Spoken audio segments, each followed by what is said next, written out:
दोस्तों, कर्मों का हिसाब हर किसी को देना ही पड़ता है, चाहे इंसान कितना भी चालाक या ताकतवर क्यों ना हो, लेकिन कर्म कभी किसी का पीछा नहीं छोड़ते। दोस्तों, आज की यह कहानी बड़ी ही ज्ञानवर्धक और जीवन का मार्गदर्शन करने वाली है। यह कहानी हमें जीवन का सच बताती है और एक गहरा संदेश भी देती है, इसलिए आप इस कहानी को अंत तक अवश्य सुने। जय श्री कृष्ण। दोस्तों, स्वागत है आप सभी का हमारे महाज्ञानी टीवी चैनल पर। दोस्तों, क्या इंसान अपने कर्मों से कभी भाग सकता है? कभी सोचा है कि अगर इंसान अपने कर्मों से बचने की कोशिश करे तो क्या होता है? क्या वक्त उसके गुनाहों को मिटा सकता है, या फिर कर्म खुद चलकर उसके सामने आ खड़े होते हैं? कहते हैं, हर अच्छे बुरे कर्म का फल एक दिन जरूर मिलता है, लेकिन क्या हो अगर कोई इतना ताकतवर हो कि उसे लगता हो कि वह अपने कर्मों से भी ऊपर है, उसे अपने कर्मों से ऊपर होने का भ्रम हो जाए। अगर कोई यह मान बैठे कि उसका धन, उसकी दौलत, उसका ओहदा, उसकी ताकत उसे उसके कर्मों के बंधन से मुक्त कर देगा। दोस्तों, कर्म का पहिया कभी नहीं रुकता, यह घूमता ही रहता है। कहते हैं, माँ की दुआ कभी खाली नहीं जाती, यह बात भगवान से भी टाली नहीं जाती। वही माँ जो दूसरों के घरों में बर्तन धोकर अपने 4 बच्चों का पेट भरती है, वही माँ बुढ़ापे में उन 4 बच्चों द्वारा अकेली छोड़ दी जाती है। जिस माँ ने घर को रोशन किया, बुढ़ापे में उसी का दिया बुझा दिया जाता है। जो माँ अपने हाथों से बच्चों को पालती है, उसी को बुढ़ापे में वृद्धाश्रम छोड़ आते हैं। माँ की दुआओं में वह असर होता है जो तकदीर का लिखा भी बदल देता है। दोस्तों, बहुत पुराने समय की बात है। महेंद्रगढ़ राज्य के सम्राट जय प्रताप सिंह के यहाँ एक तेजस्वी पुत्र ने जन्म लिया, जिसका नाम था युवराज आदित्यवीर। राजकुमार आदित्यवीर का रोज का एक नियम था, वे हर रात भेष बदलकर अपने एक विश्वासी सेवक के साथ नगर भ्रमण पर निकलते थे। उन्हें नगर के लोगों की समस्याएं जानने और उनके जीवन को नजदीक से देखने की बड़ी ललक थी। समय के साथ सम्राट जय प्रताप सिंह वृद्ध हो चले थे और एक दिन उन्होंने इस दुनिया को अलविदा कह दिया। पिता की मृत्यु के बाद युवराज आदित्य को ही वहां का राजा बनाया गया। राजा बनने के बाद भी उन्होंने नगर भ्रमण की अपनी आदत नहीं छोड़ी। इतना जरूर था, पहले उनके साथ एक सेवक रहता था, अब वे अपने साथ एक मंत्री को रखते थे। एक रात जब राजा आदित्यवीर और उनके मंत्री भेष बदलकर साधारण वस्त्रों में नगर की एक तंग गली से होकर गुजर रहे थे, तभी उन्हें एक घर से कुछ स्त्रियों के बोलने की आवाज आती है। राजा आदित्यवीर और उनके मंत्री दरवाजे से सटकर खड़े हो जाते हैं और अंदर झांककर देखते हैं तो उन्होंने देखा कि अंदर 3 सुंदर युवतियां आपस में बातचीत कर रही थी। उनकी बातों से स्पष्ट हो रहा था कि वे तीनों बहनें हैं। वे तीनों अपनी अपनी पसंद के बारे में बातचीत कर रही थी। सबसे बड़ी बहन कहती है, मेरी प्यारी बहनों, मुझे तो स्वादिष्ट भोजन खाने का बड़ा शौक है। मैं तो अपना जीवन साथी उस रसोइये को बनाऊंगी जो राजा के महल में खाना बनाता हो। हर दिन तरह तरह के पकवान खाने को मिलेंगे, इससे बड़ा सुख क्या होगा। तब मंजली बहन कहती है, हे बहनों, मैं तो अपना विवाह किसी राजा के बड़े अधिकारी से करना चाहती हूँ। अगर मेरा विवाह राजा के मंत्री से हो जाए, सेनापति से हो जाए या कोतवाल से हो जाए, तो मैं अपने आप को बहुत धन्य समझेंगी। दोस्तों, छोटी बहन चुपचाप अपनी दोनों बहनों की बातें सुन रही थी। जब वह कुछ नहीं बोली तो बड़ी बहन ने उससे पूछा, अरे बहन, तू इतनी शांत क्यों बैठी है? हमें भी तो बता, तेरा क्या सपना है? तब छोटी बहन कहने लगी, दीदी, मेरी ख्वाहिश सिर्फ किसी सेवक या रसोइये से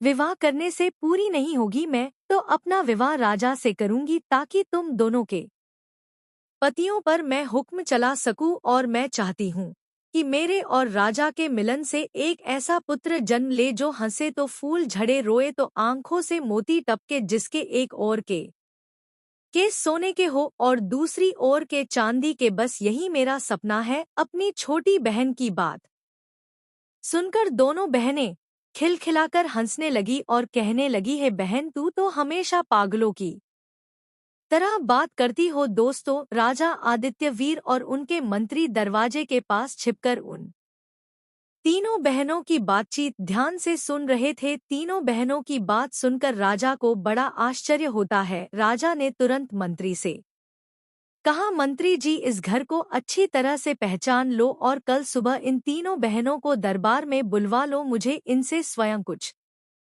बात करनी है। अगले दिन राजा की आज्ञा अनुसार मंत्री ने उन तीनों बहनों को दरबार में बुलवा लिया। राजा ने देखा कि उन तीनों में से जो सबसे छोटी बहन थी, जो कह रही थी कि मैं राजा से विवाह करूंगी, वही सबसे अधिक सुंदर थी। राजा आदित्यवीर उसकी सुंदरता और गरिमा को देखकर मंत्रमुग्ध हो जाते हैं। उसके बाद राजा ने उन तीनों से गंभीर स्वर में पूछा कि कल रात तुम तीनों अपने घर में क्या बातें कर रही थी? साफ साफ बताओ। तुम तीनों की बातचीत कल मैंने स्वयं अपने कानों से सुनी थी। अगर तुम में से किसी ने भी झूठ बोलने की कोशिश की तो तुम्हें राजकीय दंड दिया जाएगा। अब यह बातें तो उन स्त्रियों के बीच की बातें थी, उन्हें भला वे राजा के सामने कह सकती थी। राजा ने जब उस रात की बातों के बारे में पूछा तो वे तीनों बहनें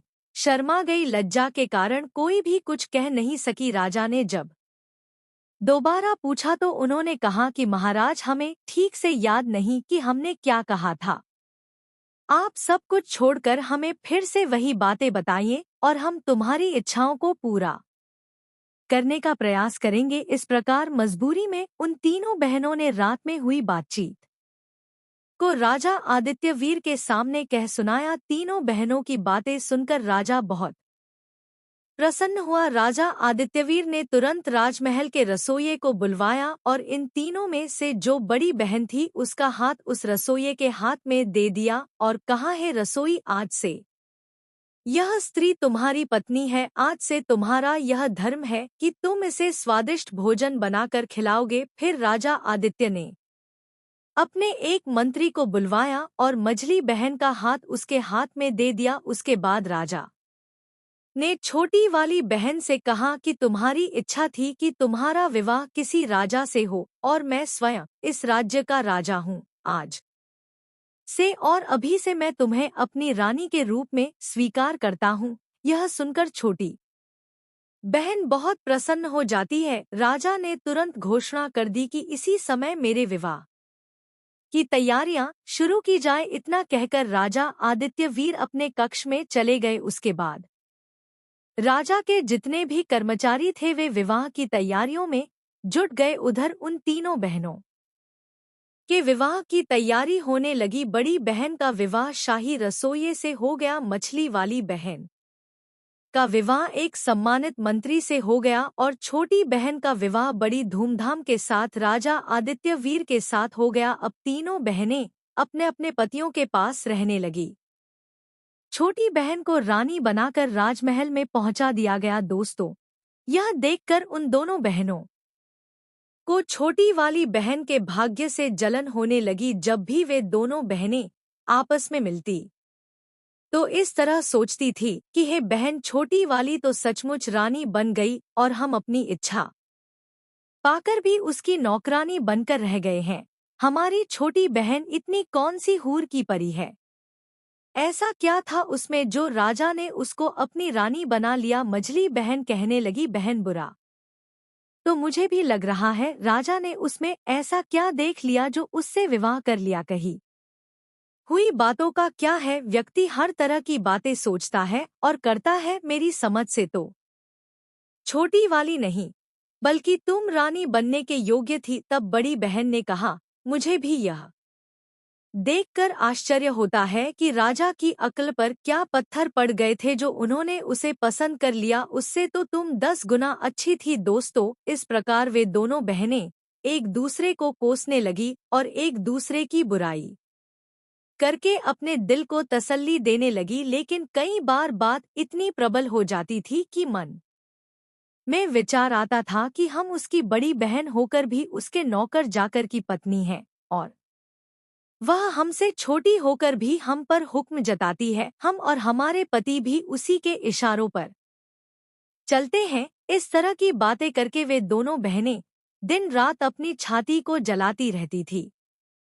कई बार सोचती थी कि इसे किसी तरह खत्म कर दिया जाए। कभी मन में आता था कि ऐसा कुछ किया जाए जिससे राजा के दिल में इसकी इज्जत कम हो जाए, इसकी छवि गिरा दी जाए, तभी हमारे मन को शांति मिलेगी। और इसी उथल पुथल में वे दिन रात कोई ना कोई षड्यंत्र सोचने लगी। जब भी वे अपनी छोटी बहन से मिलने जाती थी तो अपनी हैसियत का ख्याल नहीं करती थी, बल्कि वह अपनी बहनों से इस तरह मिलती थी कि उन्हें ऐसा ना लगे कि वे अपनी बहन को कम समझने या नीचा दिखाने की कोशिश कर रही हैं। लेकिन छोटी बहन अपने दोनों बहनों से बहुत प्रेम करती थी। सभी लोग जानते थे कि दोनों बड़ी बहनें नौकरों की पत्नियां हैं और छोटी बहन रानी है। दोस्तों, कुछ महीनों के बाद रानी का गर्भ ठहर जाता है, यानी रानी गर्भवती हो जाती है। यह खबर पाकर राजा आदित्य वीर को बड़ी खुशी होती है। इधर छोटी वाली बहन से मिलने उसकी दोनों बहनें भी पहुंच जाती हैं और कहती हैं, हे बहन, हमें यह जानकर बहुत खुशी हुई कि तुम मां बनने वाली हो। अब तो हम दोनों बहनें मिलकर बच्चे के जन्म तक तुम्हारी देखभाल करेंगे ताकि तुम निश्चिंत रह सको। तब छोटी बहन कहने लगी, इससे अच्छी बात हमारे लिए और क्या हो सकती है। तुम मेरी बड़ी बहनें हो, मेरी माँ के समान हो, तुमसे बढ़कर भला मेरी देखभाल कौन कर सकता है। तुम दोनों अपने पतियों से यह आवेदन राजा के सामने पेश कर दो। आशा है कि वे इसे स्वीकार कर लेंगे। फिर दोनों बहनें अपने पतियों के द्वारा राजा के पास आवेदन भेज देती हैं। राजा ने कहा, ठीक है, हम इस बारे में रानी से पूछकर ही आपको जवाब देंगे। राजा ने अपनी रानी से पूछा तो रानी खुशी खुशी तैयार हो गई। अब तो राजा ने उन दोनों बहनों के लिए रानी के पास रहने और उसकी देखरेख करने की अनुमति दे दी। इस प्रकार वे दोनों बहनें रानी के पास महल में रहने लगी। अब उन्हें अपनी चालाकी और दुष्टता का प्रदर्शन करने का पूरा मौका मिल गया था। उधर जैसे ही रानी के प्रसव का समय नजदीक आया तो दोनों बहनों ने सारी दासियों को वहां से हटा दिया। कुछ समय बाद रानी ने एक अत्यंत सुंदर और तेजस्वी पुत्र को जन्म दिया। जैसे ही उस मासूम बच्चे को उन्होंने देखा तो दोनों बहनों के भीतर की जलन और ईर्ष्या कई गुना बढ़ गई। उन्होंने चुपचाप उस नवजात बच्चे को महल के बाहर ले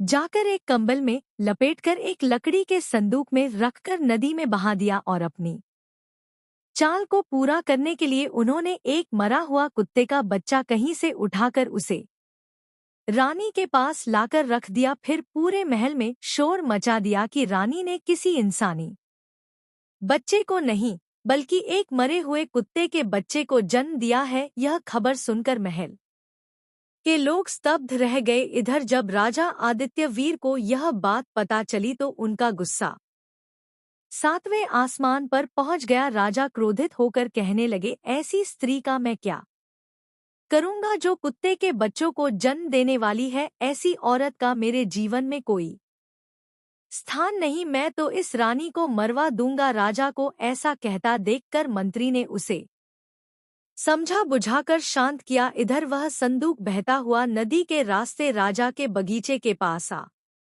गया। उसी बाग की रखवाली के लिए एक सिपाही तैनात था। उस सिपाही का घर भी वही नदी किनारे बना हुआ था। जब उसने नदी में जाते हुए एक लकड़ी के संदूक को देखा तो उसने उसे बाहर निकाल लिया। उसने वह संदूक खोल कर देखा तो वह चौंक गया। उसमें एक अत्यंत सुंदर तेजवान बालक लेटा हुआ था। उस बालक को देखकर वह सिपाही बड़ा हैरान होता है। वह कहने लगा, कौन निर्दयी होगा जिसने इस बालक को नदी में छोड़ दिया है। उस सिपाही ने ज्यादा सोच विचार नहीं किया कि बच्चा नदी में किसने डाला है, क्यों डाला है। उस सिपाही की भी कोई संतान नहीं थी, इसलिए वह उस बच्चे को उठाकर अपने घर ले आया और अपनी पत्नी से कहने लगा, भाग्यवान देखो, आज भगवान ने हमें एक अनमोल उपहार दिया है। आज हमें भगवान ने एक बच्चा दिया है। बच्चे को पाकर उसकी पत्नी भी बड़ी खुश हो जाती है। उस दिन के बाद बिना किसी से चर्चा किए वह सिपाही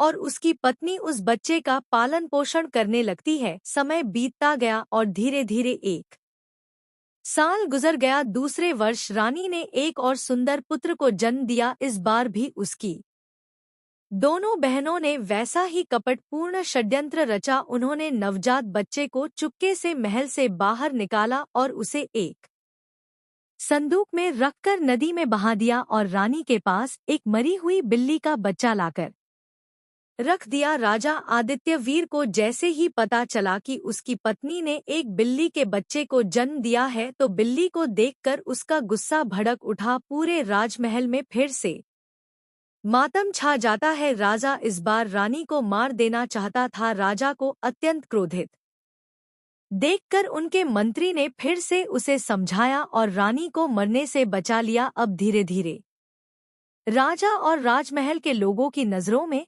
रानी के लिए सम्मान कम होता जा रहा था। उधर दूसरी ओर नदी में बहता हुआ वह दूसरा नवजात बच्चा भी उसी सिपाही को मिल जाता है जो पहले बच्चे को बचा चुका था। उस सिपाही ने दूसरा बच्चा भी ले जाकर अपनी पत्नी को दे दिया। फिर वे दोनों उसे अपने बच्चे की तरह पालने लगे। दोस्तों, फिर तीसरे वर्ष रानी ने एक और बच्चे को जन्म दिया। इस बार रानी ने एक बेटी को जन्म दिया था, लेकिन उसकी दोनों दृष्ट बहनों ने उस बच्ची को भी चुपचाप उठा लिया और पहले की ही तरह एक संदूक में बंद करके उसे नदी में बहा दिया। और उन्होंने इस बार एक मरी हुई छबूंदर लाकर रानी के पास रख दी। संयोगवश वह संदूक भी बगीचे के सिपाही के ही हाथ लग गया। सिपाही और उसकी पत्नी ने उस बच्ची को भी पाल लिया। इधर महल में हालात और भी भयावह हो चुके थे, क्योंकि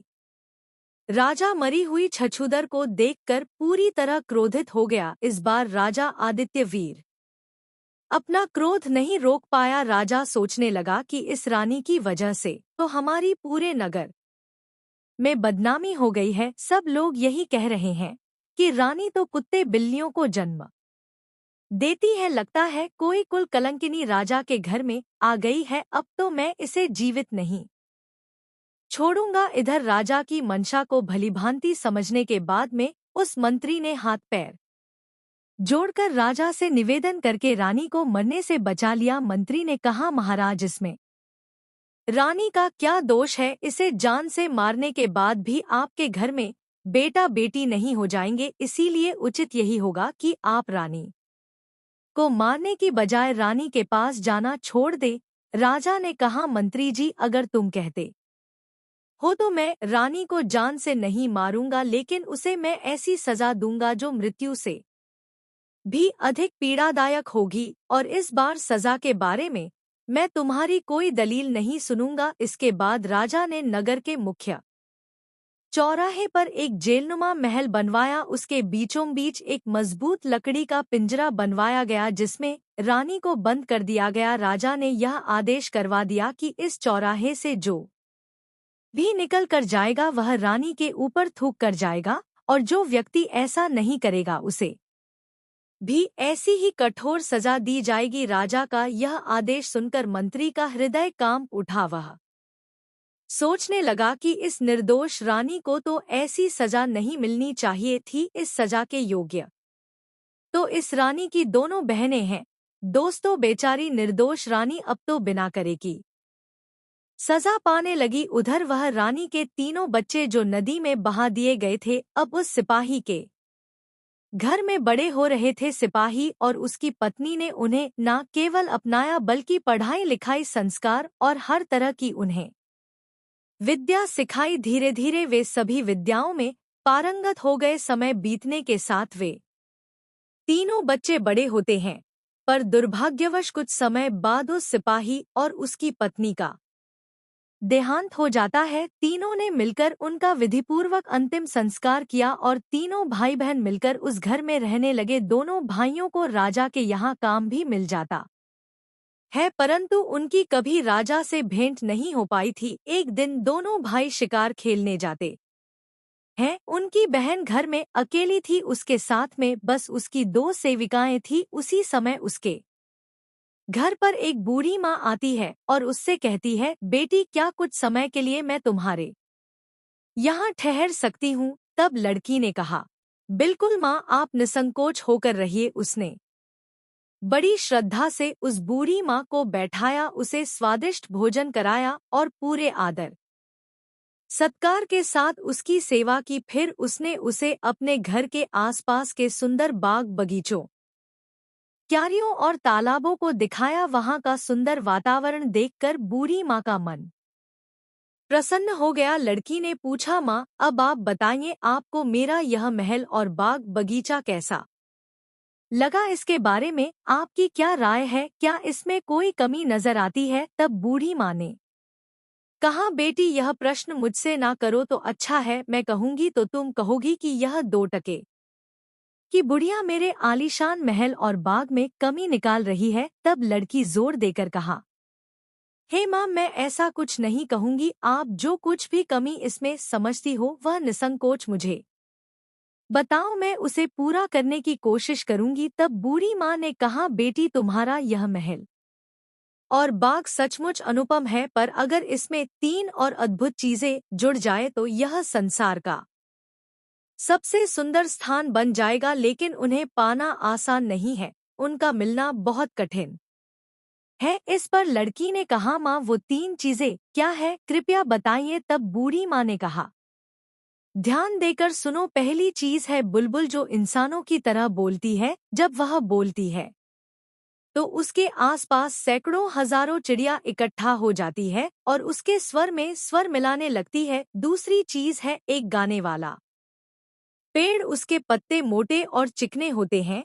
जब हवा चलने पर उसके पत्ते एक दूसरे से रगड़ खाते हैं तो उनसे मधुर संगीत निकलता है। उस संगीत को हर कोई सुनने वाला मंत्रमुग्ध हो जाता है। और तीसरी चीज है सुनहरा पानी, उसकी बस एक बूंद भी किसी बर्तन में डाल दी जाए तो बर्तन खुद ब खुद भरने लगता है और फिर उसमें से एक भंवारा सा निकलता है जो कभी नहीं रुकता, क्योंकि वह पानी लौटकर उसी बर्तन में गिरता रहता है। बूढ़ी माँ की बात सुनकर लड़की कहने लगी, माँ, जब आपको इन तीनों अद्भुत वस्तुओं की इतनी जानकारी है तो तुम यह भी जानती होगी कि यह वस्तुएं कहाँ मिलती है। क्या आप मुझे यह बता सकती है कि यह वस्तुएं मुझे कहाँ मिलेगी? मैं इन्हें पाने की पूरी कोशिश करूंगी। तब बूढ़ी माँ ने कहा, बेटी, यह तो मैं तुम्हें नहीं बता सकती, लेकिन इतना जरूर बता सकती हूँ कि अगर कोई व्यक्ति यहाँ से उत्तर दिशा में सीधा चलता जाए तो 7 दिन की यात्रा के बाद जो पहला व्यक्ति उसे मिलेगा उससे पूछे कि यह वस्तुएं कहाँ मिलेंगी, तो वही व्यक्ति आगे का मार्ग बताएगा। फिर बूढ़ी माँ कहने लगी, अच्छा बेटी, अब बहुत देर हो चुकी है, मुझे चलना चाहिए। दोस्तों, उस बूढ़ी माँ को क्या मालूम था कि यह लड़की इतनी साहसी लड़की है कि अकेले ही उन रहस्यमयी वस्तुओं की खोज में निकल पड़ेगी। इसीलिए उसने विस्तार से वह सब कुछ बता दिया था जो उसे मालूम था। लड़की ने उस बूढ़ी माँ की बताई हुई एक एक बात याद कर ली। इधर जब दोनों भाई शिकार से लौटते हैं तो देखते हैं कि उनकी बहन कुछ गुमसुम और उदास बैठी है। उन्होंने अपनी बहन से पूछा, बहन, क्या बात है? आज तुम कुछ परेशान लग रही हो, क्या तबीयत ठीक नहीं है या कोई बात तुम्हें खटक रही है? तब बहन ने कहा, नहीं भैया, ऐसी कोई बात नहीं है।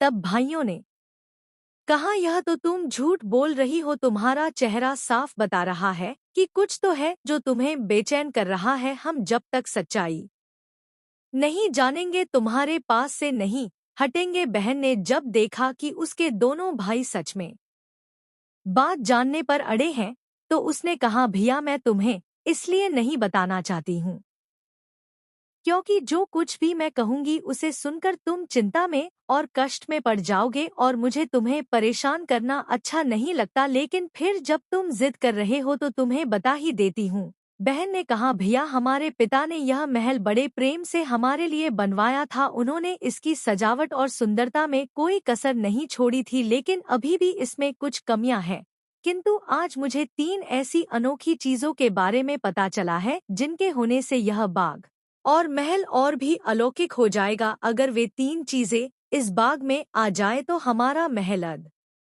वित्तीय सुंदर हो जाएगा, ऐसा लगेगा मानो स्वर्ग ही धरती पर उतर आया हो। इसके बाद दोनों भाइयों ने अपनी बहन से पूछा, बहन वे ऐसी कौन सी 3 चीजें हैं, हमें शीघ्र बताओ। तब बहन ने कहा, भैया पहली चीज है एक विशेष प्रकार की बुलबुल जो मनुष्यों की तरह बोल सकती है, और जब वह गाती है तो उसका गीत सुनकर हजारों पक्षी इकट्ठे होकर उसके स्वर में स्वर मिलाने लगते हैं। दूसरी चीज है एक मधुर स्वर उत्पन्न करने वाला पेड़ जिसके मोटे चिकने पत्तों से पत्ते रगड़ खाकर संगीत निकलता है। और तीसरी चीज है एक सुनहरा जल जिसकी एक बूंद से ही कभी खत्म न होने वाला फव्वारा बन जाता है। बहन कुछ पल रुकी और बोली, बस इन्हीं की चिंता में डूबी हूँ कि इन्हें कैसे प्राप्त करूँ। इसके बाद दोनों भाइयों ने पूछा, बहन अगर तुम हमें यह बता दो कि यह तीनों चीजें कहाँ और किस दिशा में मिलेंगी तो हम उन्हें ढूंढकर लाकर तुम्हें देने का प्रयास करेंगे। दोस्तों, इस प्रकार अगले दिन सुबह होते ही उनमें से जो बड़ा भाई था वह अपने अस्त्र शस्त्र लेकर घोड़े पर सवार होकर वह तीनों चीजें लाने के लिए चल देता है। इधर बहन रोने लगती है और कहने लगी, भैया मैं कितनी दुष्ट हूँ जो अपने शौक के लिए तुम्हें मुसीबत में डाल रही हूँ। मैं अपनी मांग वापस लेती हूँ। मैं अब कभी भी इन चीजों का जिक्र नहीं करूंगी, तुम मत जाओ। तब बड़े भाई ने कहा, प्यारी बहन एक बार कमर कसकर मैं पीछे नहीं हटता। अगर मैं नहीं जाऊंगा तो हमेशा मेरे दिल में यह बात खटकती रहेगी कि मैं डरपोक हूँ। दोस्तों, जाते समय बड़े भाई ने अपनी बहन को एक खंजर दे दिया और कहा, बहन इस खंजर को हमेशा तुम अपने पास रखना जब तक यह ठीक है। समझ लेना कि मैं सुरक्षित हूँ, लेकिन अगर इसमें से खून की बूंदें टपकने लगे तो समझ लेना मैं जीवित नहीं हूँ। यह सुनकर के वे दोनों भाई बहन उदास होते हुए कहने लगे, भैया कृपया ऐसी खतरनाक यात्रा पर मत जाओ। यह सब बातें छोड़ो, हमें तुम्हारी चिंता है। लेकिन बड़े भाई ने उनकी एक भी नहीं सुनी। उसने फौरन अपना घोड़ा दौड़ा दिया और सीधे उत्तर दिशा की ओर चलता चला गया। चलते चलते उसने 10 दिन का सफर तय कर लिया। तभी उसे एक अजीब सा दृश्य दिखाई दिया। उसने देखा वहां एक कुटिया थी जिसके बाहर एक बूढ़ा पुरुष बैठा था। उसकी अवस्था बड़ी विचित्र थी। उसके बाल बर्फ जैसे सफेद थे। उसकी दाढ़ी, मूछें और बाजुएं इतने बढ़ गए थे कि उसका पूरा शरीर ढक गया था। उसके हाथ और पैरों के नाखून बहुत बड़े बड़े हो गए थे, जैसे पंजों में बदल गए हो। उसने खुद को एक मोटे कपड़े से लपेट रखा था और उसके ऊपर उसके बाल पड़े हुए थे। यह दृश्य देखकर राजकुमार समझ गया कि वह कोई तपस्वी साधु है जो ऐसे दुर्गम और निर्जन स्थान में अकेला बैठा है। जरूर उन चीजों के बारे में यह साधु जानता होगा। राजकुमार घोड़े से नीचे उतरा और उसने उस वृद्ध साधु के पास जाकर प्रणाम किया। बूढ़े साधु ने प्रत्युत्तर में कुछ कहा, लेकिन उनकी आवाज राजकुमार को समझ में नहीं आई, क्योंकि वे तपस्वी साधु पूरी तरह बालों से ढके हुए थे। राजकुमार ने तुरंत अपनी थैली से एक छोटी सी कैंची निकाली और कहा, हे तपस्वी महात्मा जी, आपके बालों के कारण आपकी वाणी मुझे सुनाई नहीं दे रही। यदि आप आज्ञा दे तो क्या मैं आपकी दाढ़ी, मूछें और बालों को काट दूं? तपस्वी साधु ने इशारे से कह दिया, हाँ। इसके बाद राजकुमार ने उनके सारे बाल, दाढ़ी और मूछें काट दी। अब तो तपस्वी साधु जी का चेहरा बिल्कुल बदल गया था। राजकुमार ने कहा, हे तपस्वी जी, यदि मेरे पास दर्पण होता तो मैं आपको अवश्य दिखाता कि बालों के कटने के बाद आप बूढ़े से जवान हो गए हो। राजकुमार की ऐसी बातें सुनकर तपस्वी साधु मुस्कुराया और बोला, पुत्र मैं तुम्हारी सेवा से बहुत प्रसन्न हूँ। बताओ तुम इतनी दूर किस लिए आए हो, मैं तुम्हारी क्या मदद कर सकता हूँ? तब राजकुमार ने कहा, है महात्मा जी, मैं दूर दराज से सिर्फ 3 वस्तुओं की खोज में आया हूँ, मैं उम्दा किस्म की बुलबुल, एक गाने वाला पेड़ और सुनहरा पानी लेने आया हूँ। कृपया आप मुझे बता सकते हैं कि यह वस्तुएं मुझे कहाँ मिलेंगी? राजकुमार की बातें सुनकर वे तपस्वी साधु कुछ क्षण के लिए चुप हो गए। राजकुमार ने फिर से पूछा है, साधु महात्मा, आप खामोश क्यों हो गए? कृपया कुछ तो बताइए। यदि आपको नहीं पता है तो आप मना कर दो। तब तपस्वी साधु ने गहरी सांस लेते हुए कहा, पुत्र, मुझे इन वस्तुओं के बारे में पता है, लेकिन मैं तुम्हें इसलिए नहीं बताना चाहता क्योंकि तुम्हारी सेवा के बदले मैं तुम्हें संकट में नहीं डालना चाहता। मैं नहीं चाहता कि मेरी सहायता तुम्हें मृत्यु की ओर ले जाए। जहां तुम जाना चाहते हो वहां का मार्ग बड़ा कठिन है। सैकड़ों लोग वहां गए पर कोई वापस नहीं लौटा। इसीलिए मैं तुमसे कहता हूँ, जहां से आए हो वहीं वापस चले जाओ। राजकुमार ने कहा, हे महात्मा जी, मैं यहाँ पीछे हटने के लिए नहीं आया हूँ। मैंने अपनी बहन को वचन दिया है और उसे निभाने के लिए, चाहे मुझे अपना जीवन ही क्यों ना गंवाना पड़े, मैं पीछे नहीं हटूंगा। कृपया आप मुझे मार्ग दिखाइए, बाकी मुझ पर छोड़ दीजिए। आप मेरे युद्ध कौशल पर विश्वास रखिए। तपस्वी साधु ने कहा, पुत्र, यही तो मुश्किल है कि तुम्हें वहां युद्ध कौशल दिखाने का अवसर ही नहीं मिलेगा। तुम्हें जो शत्रु मिलेंगे वे सामने से मुकाबला नहीं करते हैं, बल्कि वे छिपकर वार करते हैं। तब राजकुमार ने कहा, है महात्मा जी, मैं छुपकर वार करने वालों से भी निपटना अच्छी तरह से जानता हूँ। आप बस मुझे वहां जाने का मार्ग बता दीजिए, बाकी सब मैं संभाल लूंगा। दोस्तों, तपस्वी साधु ने उसे बहुत समझाया, लेकिन राजकुमार अपनी जिद पर अड़े रहे। इसके बाद तपस्वी साधु ने अपनी झोली से एक गेंद निकाली और कहा, पुत्र, मुझे तुम्हारे जीवन का बहुत अफसोस हो रहा है, लेकिन तुम अपनी जिद पर अड़े हो तो तुम अपना भला बुरा तुम स्वयं ही जान लो। तपस्वी साधु ने आगे कहा, पुत्र, यह लो, यह जादुई गेंद। तुम्हें जिस दिशा में जाना है वहां यह तुम्हारा मार्गदर्शन करेगी। अपने घोड़े पर सवार हो जाओ और इस गेंद को जमीन पर छोड़ दो, यह खुद ब खुद लुढ़कती जाएगी। तुम बस इसके पीछे पीछे चलते रहना। जब तक यह गेंद लुढ़कती रहे तब तक तुम चलते रहना। एक पर्वत के नीचे जाकर यह गेंद रुक जाएगी। वही एक पेड़ से तुम घोड़े को बांध देना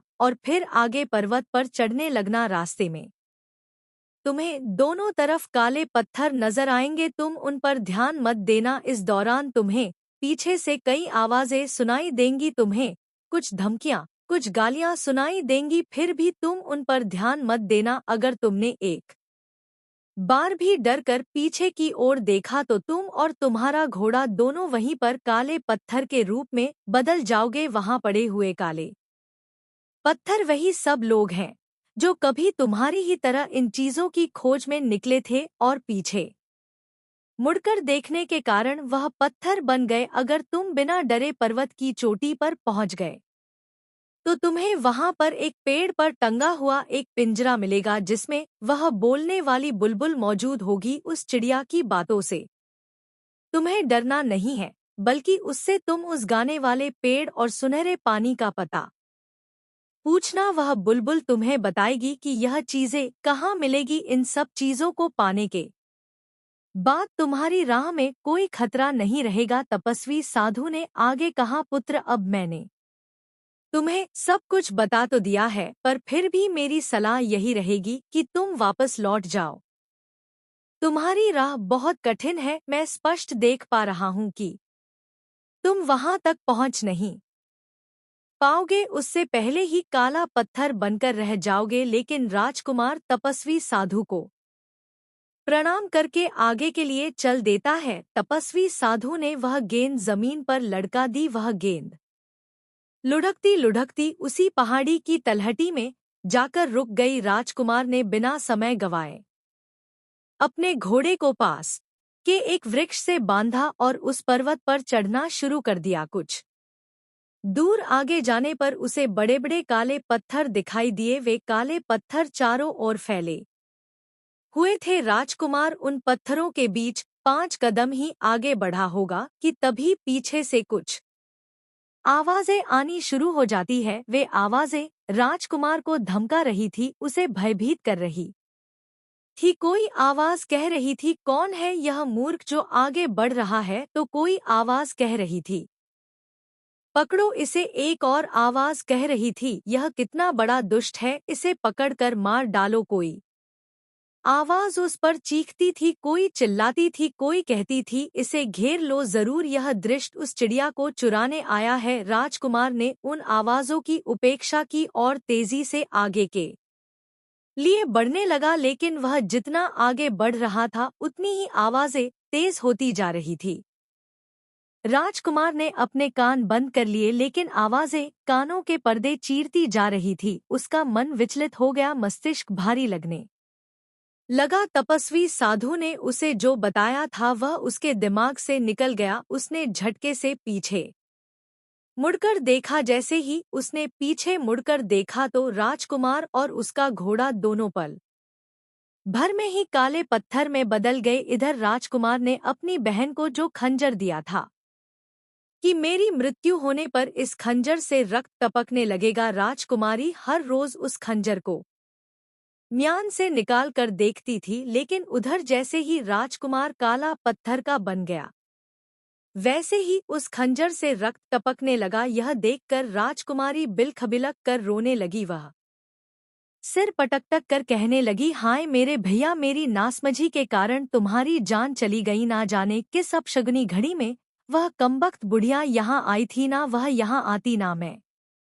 इन चीजों की झंझट में पड़ती। मैंने उसके साथ अच्छा व्यवहार किया, लेकिन उसने मुझे लालच में डाल दिया है। भगवान, अगर आप में जरा भी दया है तो मेरे भैया को सुरक्षित लौटा दो, चाहे उसकी जगह मेरी जान ले लो। अगर भाई ही नहीं रहा तो मैं उस बोलने वाली बुलबुल, गाने वाले पेड़ और सुनहरे पानी का क्या करूंगी? मुझे कुछ नहीं चाहिए, बस मेरा भाई चाहिए। बहन को इस तरह विलाप करते देखकर उसका दूसरा भाई भी रोने लगा। वह कहने लगा, बहन अब आंसू बहाने से कुछ नहीं होगा, मैं जो कहता हूँ तुम वह करो। मैं सच्चाई का पता लगाऊंगा कि भाई की मृत्यु किसी प्राकृतिक कारण से हुई है या किसी दुश्मन ने वार किया है। अगर किसी ने मेरे भाई को धोखे से मारा है तो मैं उसे जीवित नहीं छोड़ूंगा। भैया की मौत का बदला मैं जरूर लूंगा। बहन ने अपने उस दूसरे भाई को बहुत समझाया और उसे रोकने का प्रयास किया, मगर वह भी नहीं रुका। बहन बोली, भाई मैंने एक भाई खो दिया है, अब तुम्हें भी खोना नहीं चाहती। हमारे बड़े भैया भी किसी से कम बहादुर नहीं थे, लेकिन फिर भी वह मुसीबत में पड़ गए। वह तो जाते समय अपनी कुशलता का हाल जानने के लिए खंजर भी देकर गए थे। तुम्हारा हाल मुझे कैसे पता चलेगा? तब छोटे राजकुमार ने अपनी बहन को एक मोतियों की माला दी और कहा, देखो बहन, इन मोतियों को ध्यान से देखो। इस माला के सारे मोती अलग अलग है। जिस दिन इनके मोती एक दूसरे से चिपक जाएंगे तो समझ लेना कि मैं भी इस संसार में नहीं रहा। इतना कहकर छोटा राजकुमार भी घोड़े पर सवार होकर चल देता है। 10 दिनों की कठिन यात्रा के बाद वह भी उसी तपस्वी साधु के पास पहुंच जाता है। छोटे राजकुमार ने तपस्वी साधु को प्रणाम किया और पूछा, है महात्मा जी, क्या आप मुझे बता सकते हैं कि बोलने वाली बुलबुल, संगीत पैदा करने वाला पेड़ और सुनहरा पानी मुझे कहाँ मिलेगा? तब तपस्वी साधु ने कहा, पुत्र वह मार्ग तो बड़ा खतरनाक है, तुम वहां जाने की बात छोड़ दो और मेरी सलाह मानो तो घर लौट जाओ। वहां जाना खतरे से खाली नहीं है। आज तक जो भी वहां गया है कोई भी वापस नहीं लौटा है। कुछ ही दिन पहले एक जवान लड़का आया था देखने मैं तो बिल्कुल तुम्हारे जैसा था। मैंने उसे बहुत समझाया पर वह नहीं माना और वह अभी तक लौट कर नहीं आया है। अब तक उसकी कोई खबर भी नहीं है। तब छोटे राजकुमार ने कहा, हे तपस्वी जी, वह मेरा बड़ा भाई था। मैं जानता हूँ कि वह अब इस दुनिया में नहीं है, लेकिन मुझे यह नहीं मालूम कि उसकी मृत्यु कैसे हुई। किसी प्राकृतिक कारण से मृत्यु हुई है या किसी दुश्मन ने उसे घेर कर मारा है। यह सुनकर वे तपस्वी साधु बोले, पुत्र मैं तुम्हें बताता हूँ, जिन लोगों ने मेरी चेतावनी को नजरअंदाज किया वे सब काले पत्थर बन चुके हैं। तुम्हारे भाई के साथ भी यही हुआ है। मेरी मानो तो तुम यह पागलपन छोड़ दो और घर वापस लौट जाओ, वरना तुम्हारा भी यही अंजाम होगा। छोटे राजकुमार ने कहा, हे तपस्वी जी, अब जब मैं यहाँ तक आ गया हूँ तो पीछे हटने का सवाल ही नहीं। पीछे लौट के जाने के बारे में मैं नहीं सोच सकता। कृपया आप मुझे मार्ग बताइए। इसके बाद तपस्वी साधु ने कहा, ठीक है, यदि तुमने जिद पकड़ ही ली है तो जाओ, इस गेंद के पीछे पीछे चले जाओ। यह गेंद तुम्हें मंजिल तक पहुंचा देगी। इतना कहकर उन तपस्वी साधु ने वह गेंद लड़का दी। वह गेंद उस राजकुमार को पता बताती हुई लुढ़कती हुई चली जा रही थी। राजकुमार उसके पीछे पीछे चलता गया। कुछ देर चलने के बाद वह गेंद लुढ़कती हुई एक पहाड़ी की तलहटी तक पहुंची और वहीं रुक गई। फिर राजकुमार ने अपना घोड़ा वहीं एक पेड़ से बांधा और उस पर्वत पर चढ़ने लगा। जैसे ही उसने कुछ ही कदम चढ़े तभी पीछे से गालियों और चिल्लाहट की आवाजें आने लगी। अरे ओ नालायक बदतमीज, तू कहाँ चला जा रहा है? रुक जा कमबख्त, तेरी तो खैर नहीं। इन अपशब्दों को सुनकर राजकुमार को क्रोध आ जाता है। उसका खून खौल उठा। वो उस तपस्वी साधु द्वारा बताई गई चेतावनी को भूल गया। उसने म्यान से अपनी तलवार निकाली और क्रोध में भरकर पीछे मुड़ा, लेकिन जैसे ही उसने पीछे देखा वह काले पत्थर के रूप में बदल गया और उसका घोड़ा भी काला पत्थर का बन गया। दोस्तों, उधर राजकुमारी ने जब उस माला को देखा जिसे राजकुमार देकर गया था, उसने देखा कि माला के सारे मोती एक दूसरे से पूरी तरह चिपक गए हैं। यह दृश्य देखकर वह जोर जोर से चीख उठी। उसे तुरंत आभास हो गया कि अब उसका दूसरा भाई भी इस संसार में नहीं रहा। वह भाई के शोक में बुरी तरह फूट फूट कर रोने लगी और कुछ ही देर में वह रोते रोते बेहोश हो गई। जब उसे होश आया तो उसने ठान लिया कि मेरे ही कारण मेरे दोनों भाई मृत्यु के मुख में चले गए। अब जब मेरे दोनों भाई ही नहीं रहे तो मैं अब जीकर क्या करूंगी? दोस्तों, वह राजकुमारी भी सारी विद्याओं में निपुण थी, जैसे घुड़सवारी करना, शस्त्र विद्या, तलवारबाजी, तीरंदाजी या सभी हुनर उसे अच्छी तरह आते थे। उसने अपनी पीड़ा को शक्ति में बदला और संकल्प लिया कि अब वह स्वयं अपने भाइयों की खोज में जाएगी। वह तुरंत घोड़े पर सवार होकर अपने भाइयों की खोज में निकल पड़ी। 10 दिनों की कठिन यात्रा के बाद वह उसी तपस्वी साधु के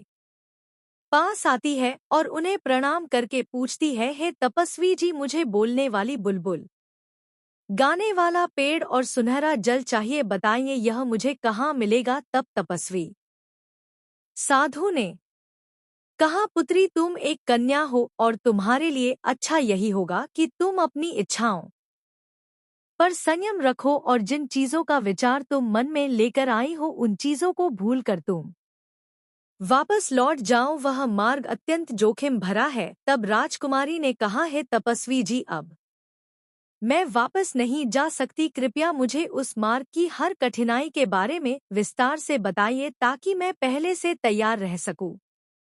तब तपस्वी साधु ने लड़की से कहा, पुत्री, खतरा सिर्फ तब तक है जब तक पर्वत की चोटी पर ना पहुंच जाओ। पर्वत की चोटी पर पहुंचते ही तुम्हें वहां बोलने वाली बुलबुल चिड़िया मिल जाएगी और वही चिड़िया तुम्हें उस गाने वाले पेड़ और सुनहरे पानी के बारे में बताएगी। तुम्हें बस इतना ध्यान रखना है कि पर्वत पर चढ़ते समय पीछे से सुनाई देने वाले निंदनीय शब्द और गालियों को तुम्हें अनसुना करते हुए आगे बढ़ना है। वही काले पत्थर जो तुम्हें रास्ते में मिलेंगे, दरअसल वे काले पत्थर वही लोग हैं जो उन आवाजों में उलझकर पीछे मुड़े और पत्थर बन गए। कुछ दिन पहले 2 युवक भी आए थे जो इस मार्ग पर गए थे। शायद वे भी अब उन्हीं पत्थरों में बदल चुके हैं। यह सुनकर राजकुमारी की आंखों से आंसू छलक पड़े। राजकुमारी ने कहा, है तपस्वी जी, वे दोनों मेरे भाई थे। राजकुमारी ने आगे कहा, है तपस्वी जी, इसका मतलब वह शब्द किसी का कुछ नहीं, बिगाड़ सकते। अगर कोई उन कटु शब्दों को नजरअंदाज कर दे तो रास्ता पार किया जा सकता है। उसने तुरंत निर्णय लिया और अपने कानों में रुई लगा ली ताकि कोई भी आवाज उसे विचलित न कर सके। इसके बाद तपस्वी साधु ने वही गेंद लड़का दी। गेंद लुढ़कते हुए आगे बढ़ी। राजकुमारी उस गेंद के पीछे पीछे चलने लगी। फिर वह गेंद लुढ़कते हुए एक पहाड़ी की तलहटी में जाकर रुक गई।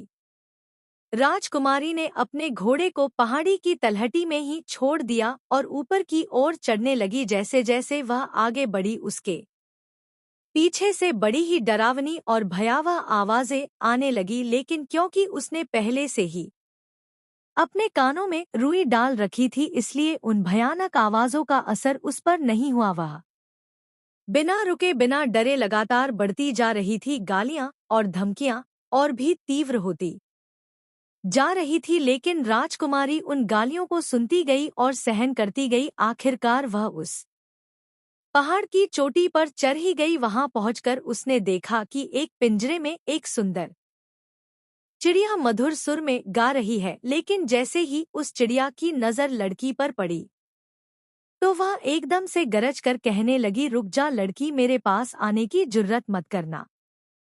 चिड़िया की डांट फटकार सुनकर राजकुमारी हंसने लगी और उसने दौड़कर उस चिड़िया का पिंजरा उठा लिया और कहने लगी, ओ चिड़िया रानी, आज से मैं तुम्हारी मालकिन हूँ। अब तुम हमेशा मेरे कब्जे में रहोगी। अब राजकुमारी ने धीरे धीरे अपने कानों से रुई निकाल दी थी। चिड़िया शांत होकर बोली, तुमने ठीक कहा, अब मैं हमेशा तुम्हारे साथ रहूंगी। मैं हमेशा पिंजरे में बंद रहती हूँ और इस संसार की कोई ऐसी बात नहीं जो मुझसे छिपी हो। तुम्हारे बारे में भी मुझे वह सब पता है जो शायद तुम खुद ना जानती हो। मेरे कारण तुम्हें बहुत ही लाभ मिलेगा। अब तुम मेरी मालकिन हो और मैं तुम्हारी हमेशा सेवा करूंगी। इस समय तुम मुझे बताओ कि मुझसे क्या चाहती हो। चिड़िया की बात सुनकर राजकुमारी बहुत खुश होती है और कहती है, हे चिड़िया रानी, मेरे दोनों भाई पत्थर बन गए हैं और यह दुख मेरे लिए असहनीय है। खैर, यह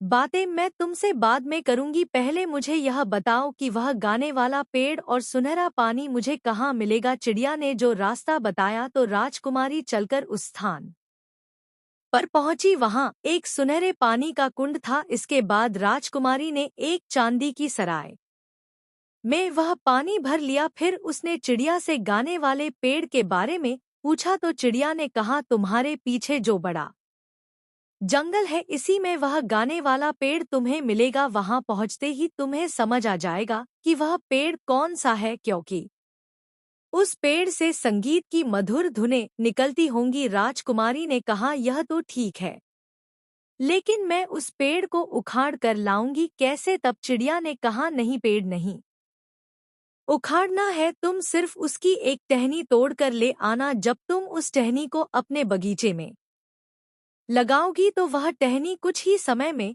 एक पूरे वृक्ष में बदल जाएगी। उस चिड़िया के बताए अनुसार वह राजकुमारी उस जंगल में पहुंच जाती है और वहां से गाने वाले पेड़ की टहनी तोड़कर अपने पास रख लेती है। अब उसे वह तीनों चीजें प्राप्त हो चुकी थी, लेकिन उसे अपने भाइयों का सबसे ज्यादा ख्याल अपने दिमाग में बना हुआ था। उसने चिड़िया से पूछा, चिड़िया रानी, मेरे दोनों भाई रास्ते में काले पत्थर बने पड़े हैं, क्या मैं उन्हें फिर से जीवित कर सकती हूँ?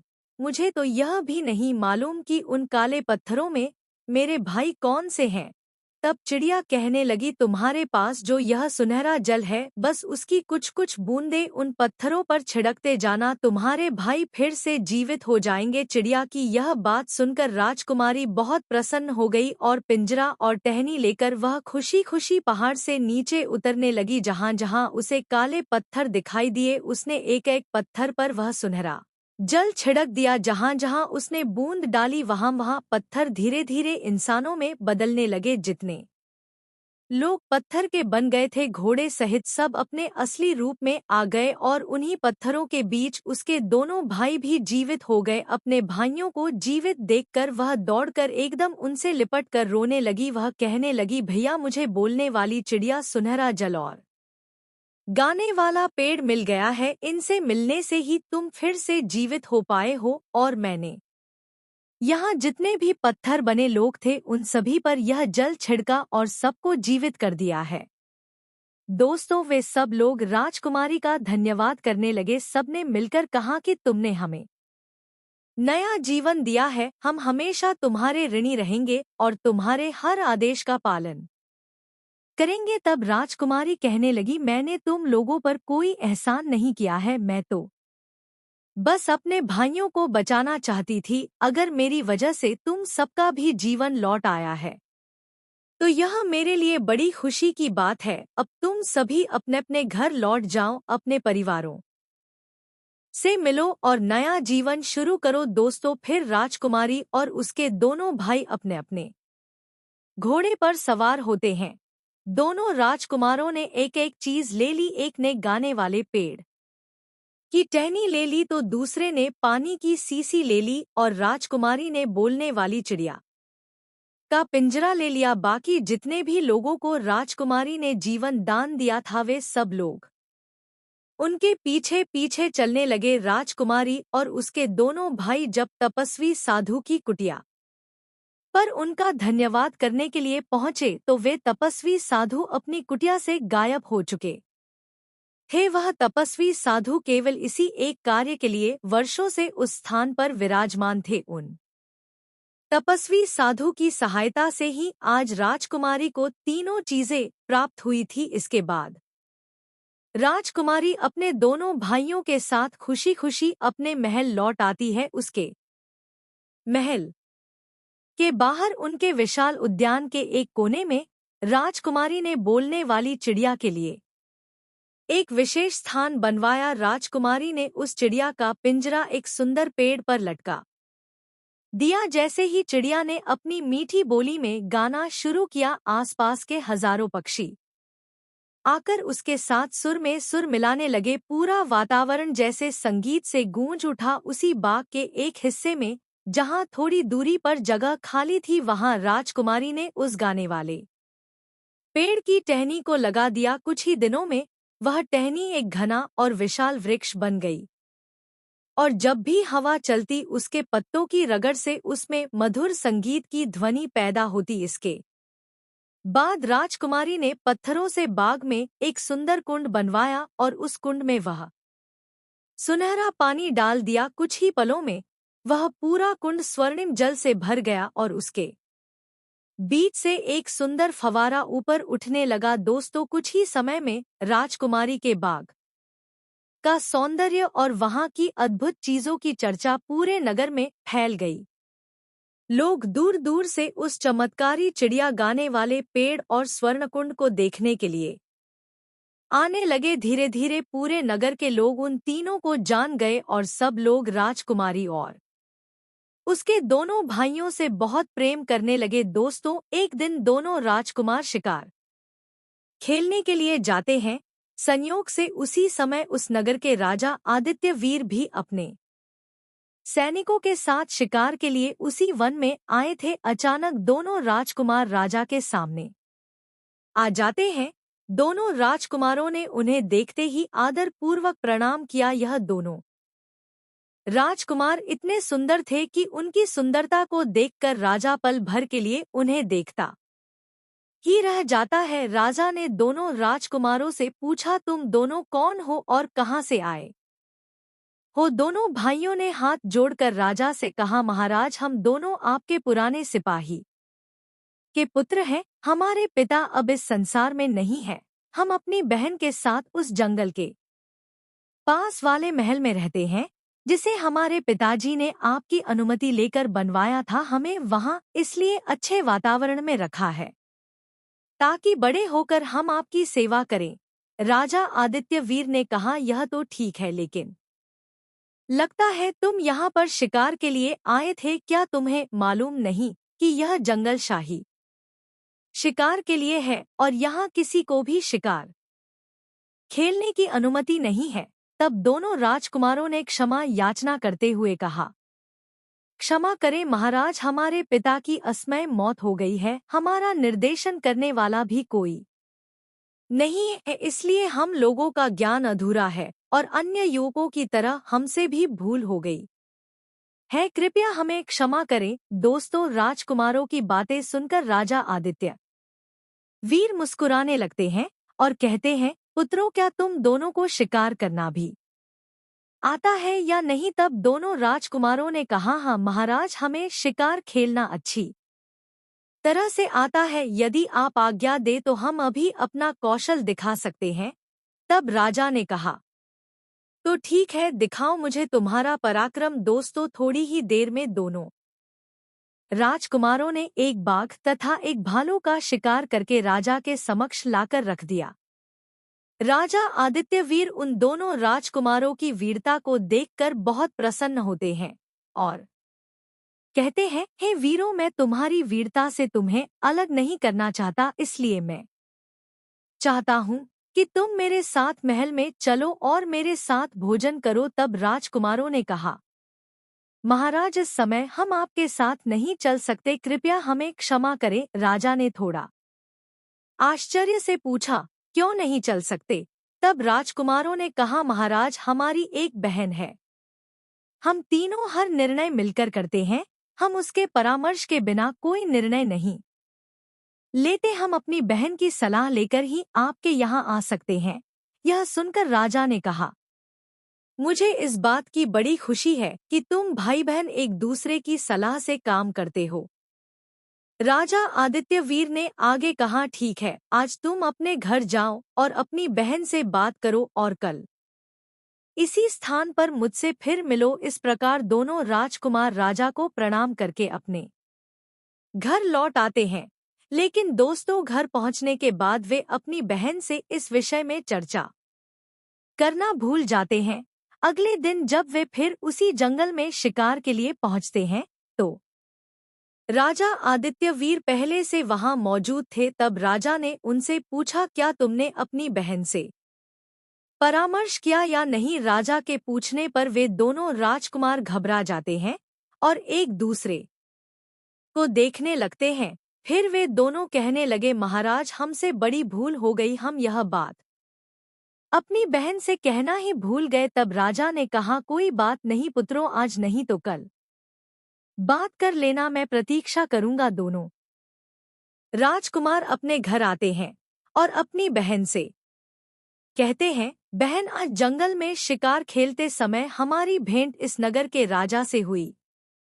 उन्होंने हमें अपने महल में भोजन के लिए आमंत्रित किया है। तब राजकुमारी ने मुस्कुराते हुए कहा, भैया, यह तो तुम्हारे लिए सौभाग्य की बात है, लेकिन रुको, राजा योगी अग्नि जल इनकी उल्टी रीत, इनसे बचकर चलियो, थोड़ी पालियो प्रीत। मैं पहले उस बोलने वाली चिड़िया से पूछ लूं कि राजा का निमंत्रण हमें स्वीकार करना चाहिए या नहीं। फिर राजकुमारी ने चिड़िया का पिंजरा उठाकर अपने कक्ष में आई और बोली, चिड़िया रानी, तुम्हें तो हर बात का ज्ञान है, कोई भी बात तुमसे छुपी नहीं है, तुम्हारी सलाह हमेशा सही साबित होती है। मुझे तुमसे एक सलाह चाहिए। मेरे दोनों भाइयों को इस नगर के राजा ने अपने यहाँ भोजन पर बुलाया है, मुझे बताओ, क्या मेरे भाइयों को राजा का निमंत्रण स्वीकार करना चाहिए या नहीं? तब चिड़िया कहने लगी, मालकिन, तुम्हारे भाइयों को अवश्य राजा के आमंत्रण पर जाना चाहिए। राजा समस्त राज्य का शासक होता है, उनका अतिथि बनने में तुम्हारे दोनों भाइयों को किसी प्रकार की कोई हानि नहीं होगी। लेकिन एक बात याद रहे, राजा को भी तुम्हारे घर भोजन पर आमंत्रित करना ना भूले। राजकुमारी ने पूछा, चिड़िया रानी, मुझे एक बात और बताओ, अगर राजा हमारे घर आने का निमंत्रण स्वीकार करते हैं तो क्या मुझे उनके सामने जाना चाहिए या नहीं? चिड़िया ने कहा, क्यों नहीं, राजा अपनी प्रजा के लिए पिता तुल्य होता है और पिता के सामने जाने में किसी भी तरह की झिझक नहीं होनी चाहिए। दोस्तों, चिड़िया की बातों से आश्वस्त होकर राजकुमारी ने अपने दोनों भाइयों को राजा के पास जाकर निमंत्रण स्वीकार करने की आज्ञा दी। अगले दिन दोनों राजकुमार फिर उसी जंगल में जाते हैं और राजा आदित्यवीर से मिलते हैं। वे राजा से कहते हैं,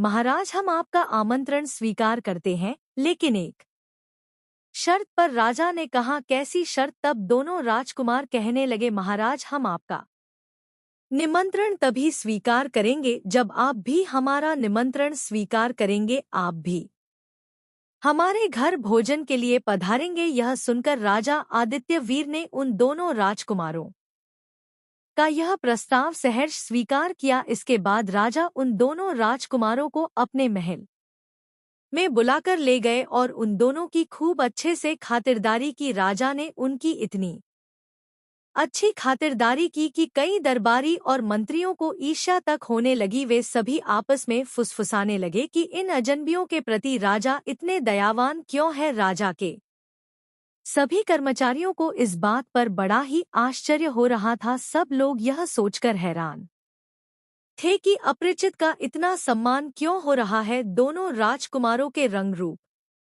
आचार्य व्यवहार से सभी प्रभावित थे। वे आपस में बात कर रहे थे कि राजा ने जिस रानी को वर्षों पहले कारागार में पिंजरे में बंद कर दिया था, यदि उस रानी से संतान होती तो आज इतने ही बड़े युवकों के रूप में होती। दोस्तों, इधर जब राजा आदित्यवीर महल में आता है तो भोजन का समय हो जाता है। सेवक सेविकाओं ने स्वर्ण पात्रों में स्वादिष्ट भोजन परोसा। राजा ने दोनों राजकुमारों से आग्रह किया कि वे बैठकर भोजन करें। दोनों राजकुमार अत्यंत विनम्र और सुसंस्कारी थे। राजा ने उनकी कई तरह से परीक्षा लेकर देख लिया, लेकिन वे हर परीक्षा पर खरे उतरे। राजा मन ही मन सोचने लगे, यदि यह तेजस्वी और समझदार राजकुमार मेरे पुत्र होते तो मैं कितना सौभाग्यशाली होता। उनका आचरण, व्यवहार और बुद्धिमत्ता देखकर राजा का उनके प्रति आकर्षण बढ़ता जा रहा था। भोजन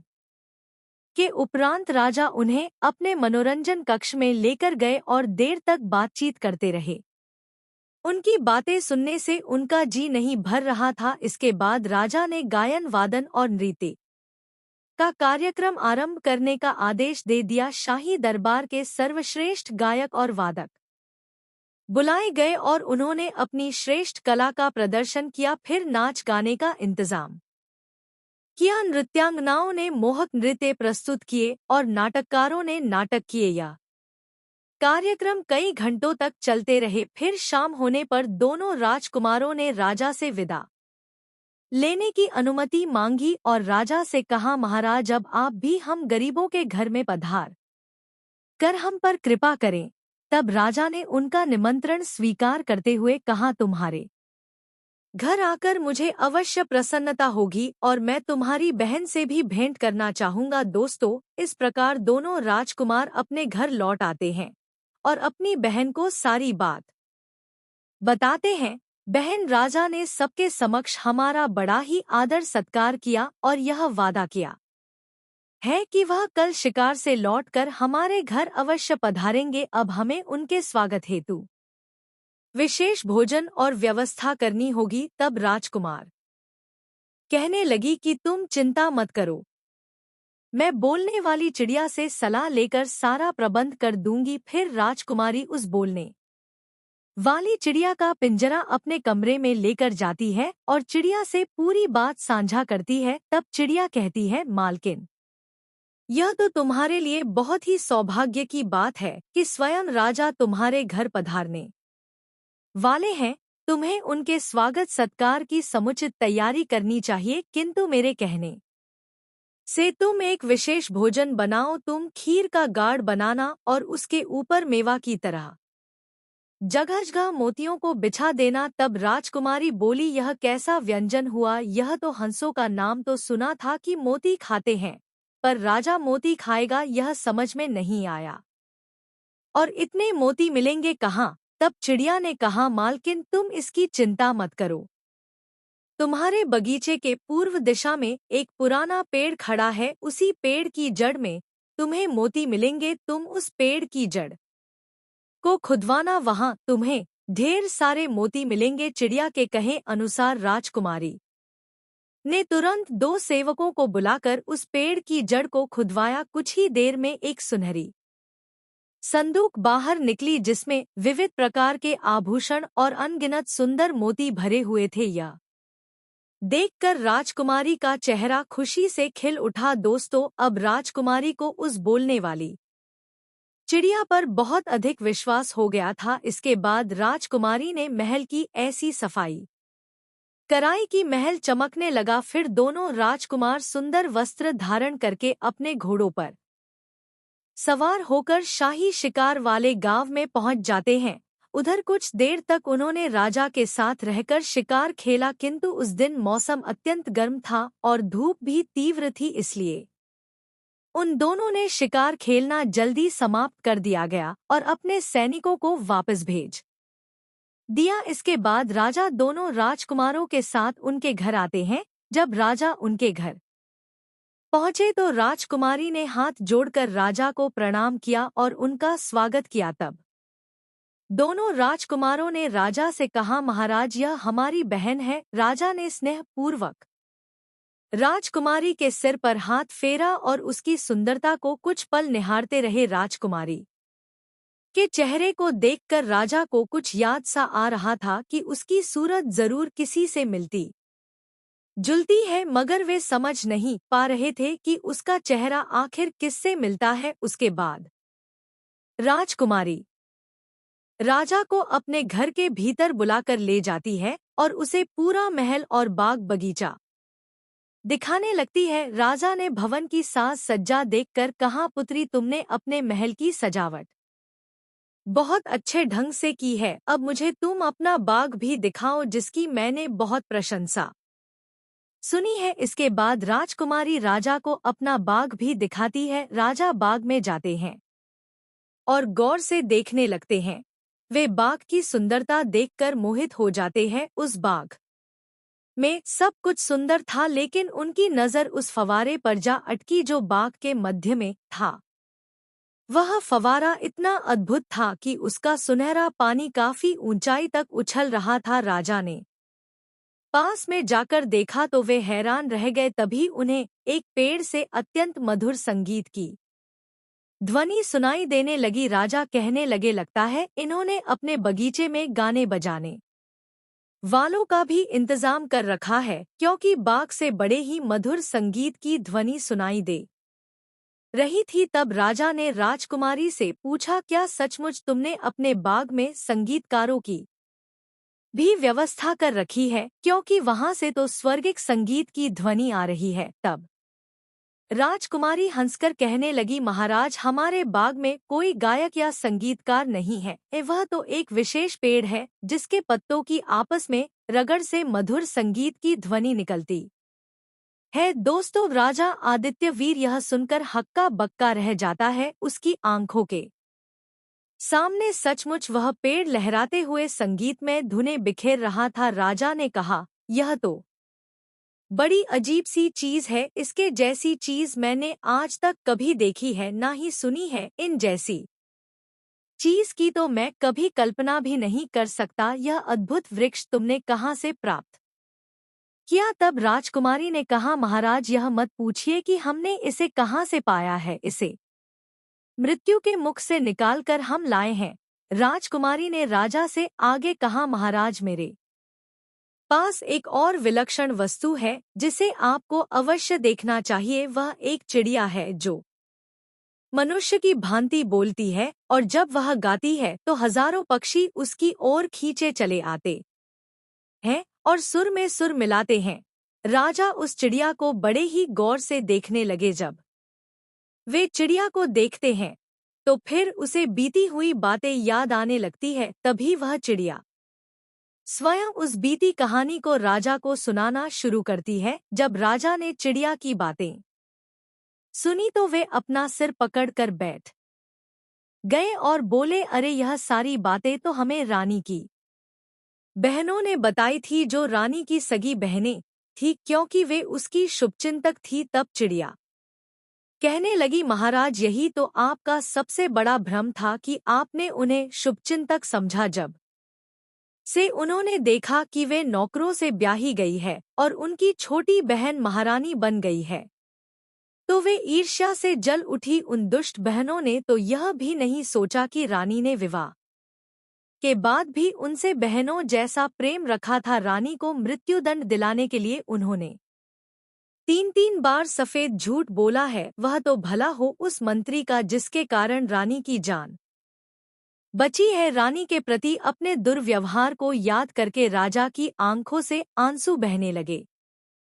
चिड़िया ने आगे कहा, महाराज जरा गौर से देखिए, जो 3 बच्चे आपके सामने बैठे हैं यह वही तीनों बच्चे हैं जिन्हें आपकी रानी ने जन्म दिया था। आपकी रानी की दुर्दशा उनकी बहनों के कारण हुई है। आपकी रानी की बड़ी बहनों ने इन बच्चों की जगह मृत पशुओं को रखकर आपको भ्रम में डाला। इन मासूम बच्चों को एक कंबल में लपेटकर टोकरी में डालकर नदी में फेंक दिया था ताकि वे डूबकर मर जाएं और किसी को पता भी ना चले। किंतु भगवान को इन्हें जीवित रखना था। आपके दरबार का जो सिपाही था उसी ने इन तीनों बच्चों को नदी से बाहर निकलवा लिया और उसकी कोई संतान नहीं थी, तो इसलिए उसने इनका पालन पोषण किया, उन्हें अच्छे संस्कार दिए, शिक्षा दिलवाई और यह सुंदर भवन भी इन्हीं के लिए बनवाया। चिड़िया ने आगे कहा, महाराज यह तीनों बच्चे कोई और नहीं बल्कि यह आपकी अपनी सगी संतानें हैं। तब राजा आदित्य वीर ने चिड़िया से कहा, ओ चिड़िया रानी, मैं तेरा आभार कैसे व्यक्त करूं।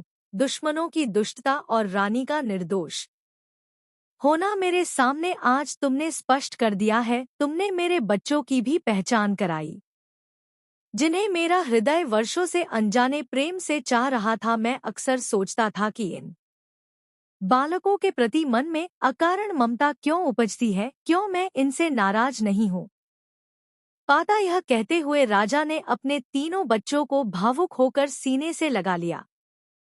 चारों की आंखों से आंसुओं की धार बहने लगी। आज अपने बच्चों को देखकर राजा बड़े खुश होते हैं। राजा आदित्य वीर को ऐसा लग रहा था जैसे उसकी आत्मा फिर से लौट आई हो। इसके बाद सब ने साथ मिलकर स्वादिष्ट भोजन किया और कुछ समय साथ बिताया।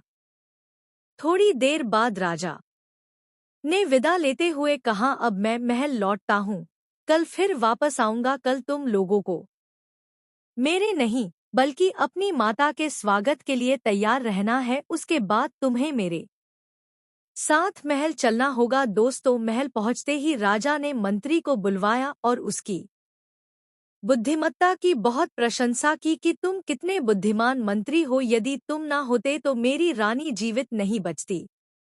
तुम्हारी समझदारी ने ही रानी की जान बचाई। फिर राजा आदित्य वीर ने मंत्री को वह सारी बातें बताई जो बोलने वाली चिड़िया ने राजा को बताई थी। फिर राजा ने मंत्री को दे दिया कि उन दोनों दुष्ट स्त्रियों को अभी बुलाकर उन्हें वही दंड दिया जाए जो मैंने पहले अपनी रानी को दिया था। वे किसी भी प्रकार से क्षमा योग्य नहीं है। दोस्तों, फिर मंत्री ने बिना देर किए राजा के आदेश का पालन किया। उन दोनों दुष्ट बहनों को पकड़कर उसी चौराहे पर पिंजरे में उन्हें कैद कर दिया गया जहां पहले रानी को रखा गया था, और रानी को उस पिंजरे से आजाद किया गया। इसके बाद राजा ने रानी को गले लगाकर बार बार उससे क्षमा मांगी। राजा ने रानी को बताया कि उसके तीनों बच्चे जीवित हैं।